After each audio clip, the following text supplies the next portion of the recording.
24 November 2025। 24 November বাংলাদেশের সর্বোচ্চ তাপমাত্রা 28 থেকে 31 ডিগ্রি সেলসিয়াস এবং সর্বনিম্ন তাপমাত্রা 15 থেকে 20 ডিগ্রি সেলসিয়াস। সূর্য উঠবে সকাল 6টা 13 মিনিটে এবং সূর্য অস্ত যাবে সন্ধ্যা 5টা 17 মিনিটে।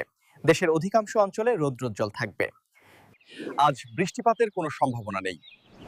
দিনের বেলায় রোদ বেশ তীব্র হতে পারে, বিকেল ও সন্ধ্যায় তাপমাত্রা কিছুটা কম হবে।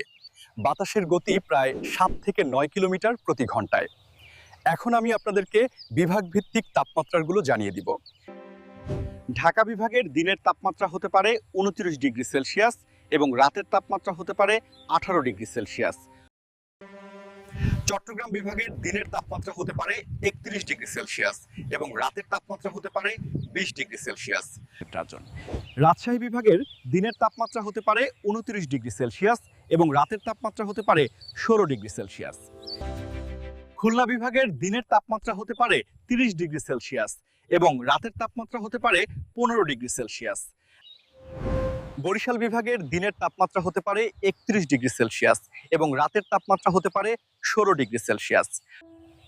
সিলেট বিভাগের দিনের তাপমাত্রা হতে পারে 28 ডিগ্রি সেলসিয়াস এবং রাতের তাপমাত্রা হতে পারে 15 ডিগ্রি সেলসিয়াস। রংপুর বিভাগের দিনের তাপমাত্রা হতে পারে 28 ডিগ্রি সেলসিয়াস এবং রাতের তাপমাত্রা হতে পারে 16 ডিগ্রি সেলসিয়াস।